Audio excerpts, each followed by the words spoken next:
We're all going to hit golf shots, especially with the driver, which go offline. In this video, I'm going to explain to you what is the biggest and the main cause of those offline golf shots, and then, of course, more importantly, how you can fix it. Now, the good news is it's not down to your swing shape.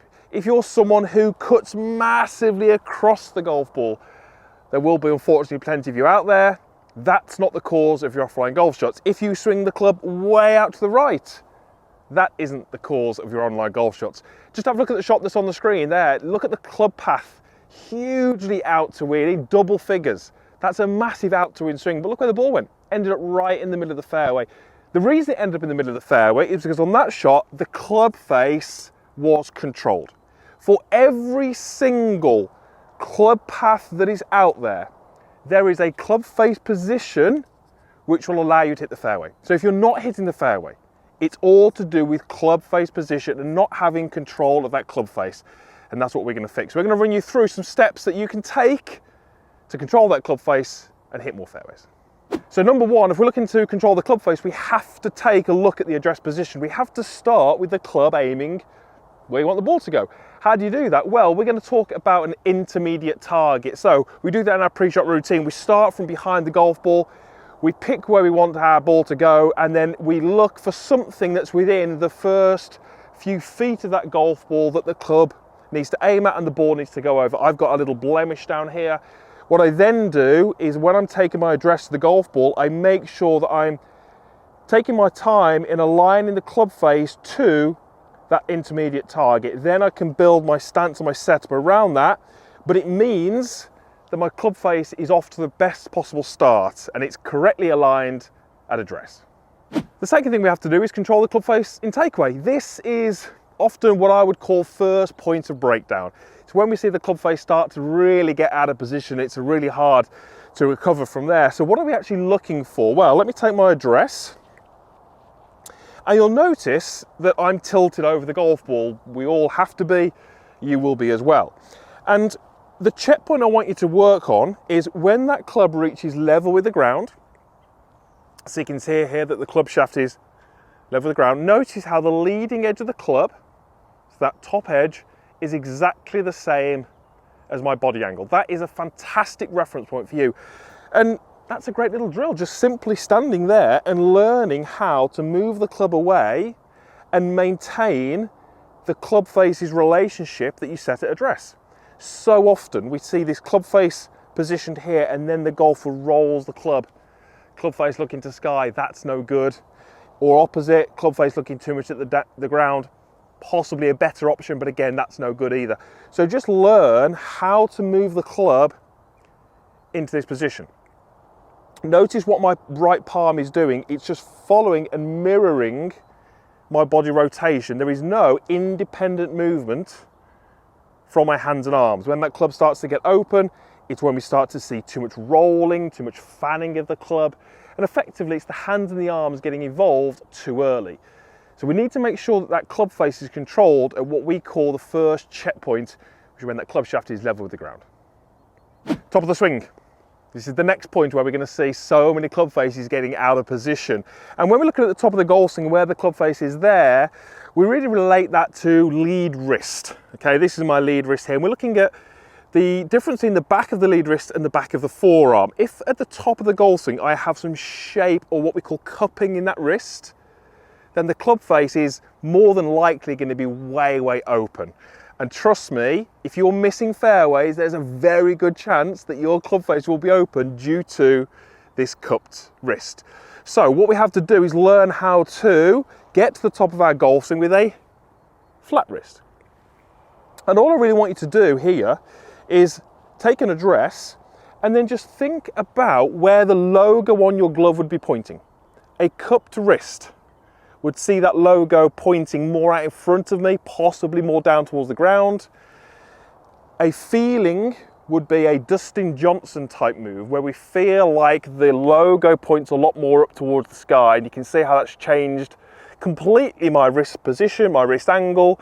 And if I move between what we class as the good position and the poor position, just look at how that is influencing and changing the club face.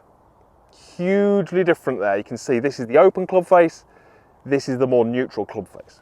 So if we can point the club face correctly at address, we can ensure that we have it under control at the takeaway and we have a flat wrist at the top of our golf swing. Guess what? You've moved from setup to top of the backswing and everything is still in position for you to hit fairways. Can still go wrong in the downswing. That's what we're going to cover now. Now I've got some bad news for you. If your club face is out of position in the downswing, it's harder to fix. Simply, there's more speed involved, there's less time involved, really difficult to actually consciously think of any different swing moves.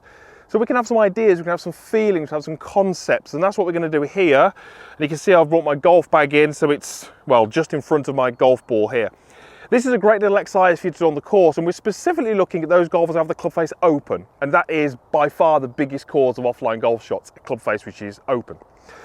You might well have now got the club into a great position at the top, but we can still transition into the downswing and have the club face open. And that's really common because there's so much force going on in this early part of the downswing, it's really easy to apply some twists to the golf club that we don't want, and we have the club face excessively open. Here's where the golf bag comes in. I would have you do this on the course, obviously away from the tee box, maybe over to the side when your playing partners are teeing off. But what you're effectively going to do is take an address to a golf ball or an imaginary golf ball and just hover the club a little bit more above the ground. And the idea would be you're going to make some little backswings, some relatively slow downswings, and just get the toe of the club to hit the golf bag. And you can see that there. If you're someone who has the club face excessively open here, and you're someone who tends to drag and collapse this lead arm, it might feel more natural for you to get the kind of club shaft or the heel of the golf club to hit the golf bag. You can probably almost see that club face there indicating it's way, way open. So for me to get the toe of the club into the bag, I have to do a couple of things. I have to feel like I rotate my forearm through the impact area. Rotating my forearm will, as you can see, massively change where the club face points, but it's also teaching me and helping me learn when that happens. When I do this little exercise, I really feel that that process actually has to happen pre-impact. And that's often where golfers get this wrong. You know, they're often really trying to rotate the hands over, but they're doing it far too late. The ball's kind of well gone. It's already gone 20, 30 yards and the club is a couple of feet past impact. So this little exercise teaches you the right move, but it also teaches you the timing of when you need to do this, when you need to release the golf club. Remember, if we want the club face square at impact, we have to begin that squaring process, you know, this side of the golf ball, and we have to learn how to time that correctly. So if you're hitting offline golf shots, I'd almost guarantee you that it's to do with your club face control.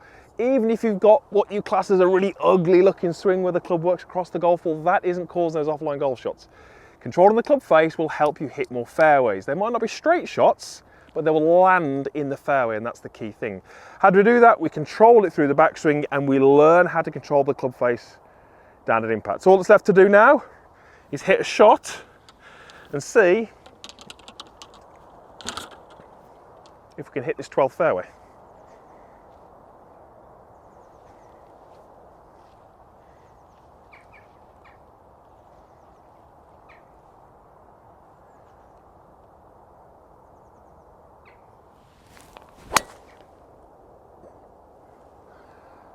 And that might just hang on to the left side of the fairway, but that's certainly in play. And on this 12th hole, this time in the morning, not many swings under my belt, I'll be pretty happy with that one. Right, thanks for watching, I hope that helps, and hopefully see you back here again for a future video.